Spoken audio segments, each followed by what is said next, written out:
क्या आपने कद्दू के पत्ते को इस तरह से कभी बनाकर खाए हैं? एक बार इस तरह से बनाकर खाइएगा, बहुत ही टेस्टी लगेगी। एक बार अगर इस सब्जी को बना के इस तरह से खाएंगे तो बाकी सब्जियां आप खाना ही भूल जाएंगे। हेलो फ्रेंड्स, आप सभी का हमारे चैनल में स्वागत है। चलिए इसे बनाना शुरू करते हैं। सबसे पहले ये हमने लिया था मूंग की दाल। मूंग की दाल को हमने 4-5 घंटे भिगोने के लिए छोड़ दिए थे। 4-5 घंटे बाद इसको पानी जो है उसको एक कटोरी में निकाल के रख लीजिए और दाल को मिक्सी जार में डाल दीजिए। अब इसमें ऐड कर लीजिए 4-5 टुकड़े लहसुन, हरी मिर्च 2-3, जितना आपको तीखा पसंद है, 4-5 टुकड़े अदरक के, 1 चम्मच जीरा, 1 चम्मच सरसों और थोड़ी सी नमक, यानी स्वाद अनुसार नमक इसमें डाल दीजिए।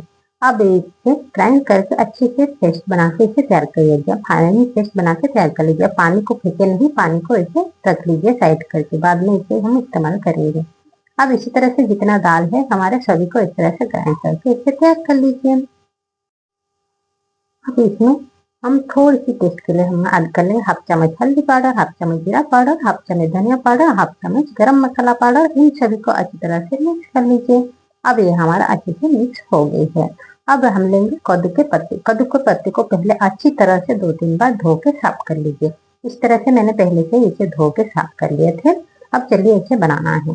दरअसल कद्दू के पत्ते इस्तेमाल कर रहे हैं तो उसके लिए और थोड़ी सी मैंने नमक इसमें ऐड कर लिए हूँ ताकि कद्दू के पत्ते के टेस्ट आए, तो इसीलिए इसमें नमक डाल के फिर इसे घोल लीजिए। अब कद्दू का पत्ते लीजिए, अब उसमें जो दाल का पेस्ट हमने बनाया है उसी को इस तरह से अच्छी तरह से लगा लीजिए, मतलब चारों तरफ इस तरह से अच्छी तरह से लगा लीजिए। उसके बाद फिर और एक पत्ते डाल दीजिए और फिर इस दाल को इस तरह से लगाइए, फिर इस तरह से इसे अच्छी से लगा लीजिए। इसी तरह से 5-6 पत्ते, जितने आपको बनानी है उसी हिसाब से इस पत्ते को इसमें डाल दीजिए। इसमें मैंने 5-6 पत्ते इस तरह से एक एक करके मैंने इस तरह से डालते वे सभी को दाल लगा लिए हैं और देख सकते हैं इस तरह से सभी को आप भी लगा लीजिए। और इस तरह से लगाने के बाद आप इसे गिल्ले सतह से डंठल जो है इसे फेंके नहीं, फिर इसे ऊपर की तरफ से इस तरह से फोल्ड करते जाइए, फिर दाल को इस तरह से लगाते जाइए। जैसे जैसे फोल्ड करते जाएंगे ऐसे ऐसे दाल को भी लगानी है। इसे थोड़ी सी डंठल भी है, उसे मैंने तोड़ा नहीं है, उसी को भी इस तरह से रहने दीजिए। फिर इसे भी सेम उसी तरह से उसके साथ ही फोल्ड करते जाइए, फिर दाल को लगा लीजिए। इसी तरह से जितना है पूरी तरह से इसे अच्छी से यानी इसमें लगा कर तैयार कर लीजिए। अब इस तरह से ये हमारा हो गई है तैयार। अब इस तरह से कोई भी छलनी लीजिए या प्लेट लीजिए, नॉर्मल प्लेट पे आप ले सकते हैं, जिसे आप स्टीम कर सकते हैं। अब एक कढ़ाई में हमने पानी रखा है, अब उसमें डाल देंगे स्टार्ट। अब इसमें डाल देंगे इसे पत्ते को। अब इसे ढक के 15 से 20 मिनट तक इसे हम पकने के लिए छोड़ देंगे। जब तक हमारा पक रही है एक मिर्ची डाल लेंगे, उसमें लेंगे हरी मिर्च, लहसुन, अदरक, टमाटो, प्याज। अब इन सभी को हम ग्राइंड करके अच्छे से फाइन पेस्ट बना के इसे हम तैयार कर लेंगे। ये हमारी पेस्ट बन के तैयार हो गई है। एक बाउल लेंगे, उसमें थोड़ी सी पानी लेंगे, अब उसमें डाल लेंगे 1/2 चम्मच हल्दी पाउडर, 1/2 चम्मच जीरा पाउडर, 1/2 चम्मच धनिया पाउडर, 1/2 चम्मच गरम मसाला पाउडर, 1/2 चम्मच रेड चिली पाउडर, 1/2 चम्मच कश्मीरी लाल मिर्च पाउडर। अब इन सभी को अच्छी तरह से घोल लेंगे। अब इसे हम साइड कर लेते हैं। चलिए हम देख लेते हैं जो कद्दू के पत्ते हमने पकाए थे उसे चेक कर लेंगे।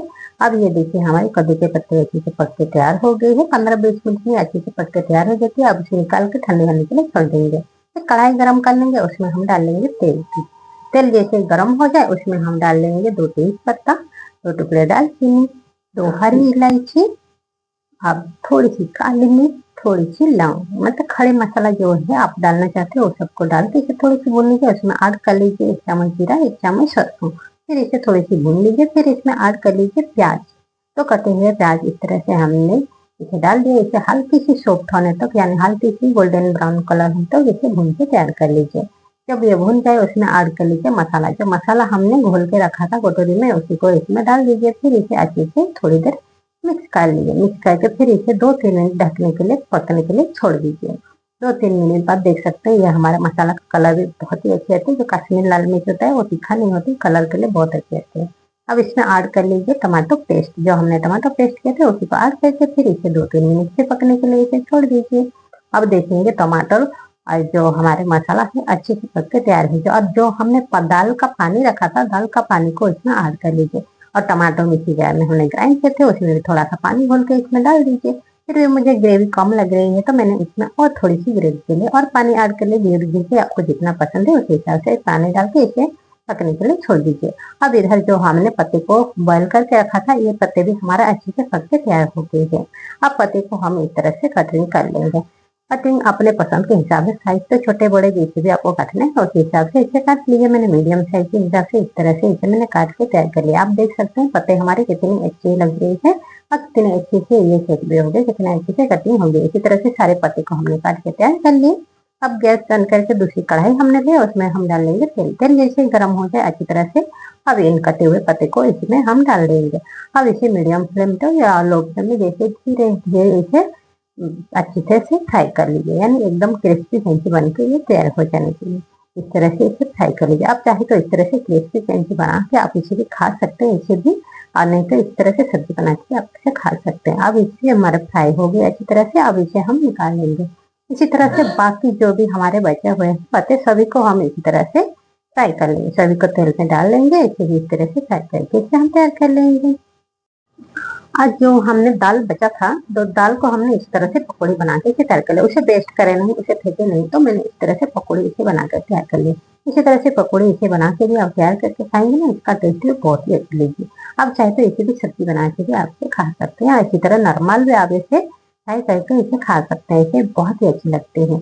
अब चलिए देखते हैं हम ग्रेवी, जो ग्रेवी हमने पकने के लिए छोड़ दिए थे, अब इधर देखिए ग्रेवी हमारे अच्छे से बन के तैयार हो गई है। अब इसमें जो हमने पत्ते को फ्राई किए थे, एक एक करके सभी पत्ते को इसमें हम डाल देंगे। एक ही साथ ना डालें, इसी तरह से एक एक करके डालेंगे तो ये अच्छे से, मतलब टूटेंगे भी नहीं, अच्छे से ये पक के भी तैयार होंगे। आप इसमें डाल के इसे अच्छी तरह से थोड़ी चढ़ा दीजिए, फिर इसे 2 मिनट के लिए ढक दीजिए। 2 मिनट इसे पकने दीजिए ताकि ग्रेवी जो है पत्ते के अंदर अच्छे से चला जाए। अब इसमें डाल दीजिए गरम मसाला, थोड़ी सी टेस्ट के लिए गरम मसाला थोड़ी सी डाल के फिर इसे थोड़ी देर ढक दीजिए। बस 2 सेकंड के लिए इसे ढकनी है, ज्यादा नहीं है। उसके बाद फिर ग्रेवी के हिसाब से थोड़ी सी नमक डाल दीजिए, ज्यादा नमक नहीं डालनी, थोड़ी सी नमक डालनी है। पहले भी हमने नमक डाला था, इसी तरह से डाल के फिर इसे निकाल लीजिए। अब जो हमने देखिए पकौड़ी जो हमने बना के तैयार किए थे, वो भी कितना अच्छे से बन के तैयार है। उसी को इसके साथ लीजिए और साथ में इसी को इस तरह से बना के खाइए, बहुत ही टेस्टी लगी। एक बार इसे ट्राई कीजिएगा जरूर। एक बार इस सब्जी को अगर आप बनाकर देखेंगे, खाएंगे ना, बहुत ही टेस्टी लगेगी, बाकी सब्जी आप खाना ही भूल जाएंगे। आई होप कि मेरी वीडियो आपको अच्छी लगी होगी, हेल्पफुल होगी। वीडियो को लाइक शेयर, चैनल को सब्सक्राइब, बेल आइकन बटन पर दबा दीजिए ताकि हमारे नोटिफिकेशन आपके पास पहुंच जाए। फिर हम मिलते हैं और एक नई वीडियो के साथ। Take care, bye bye.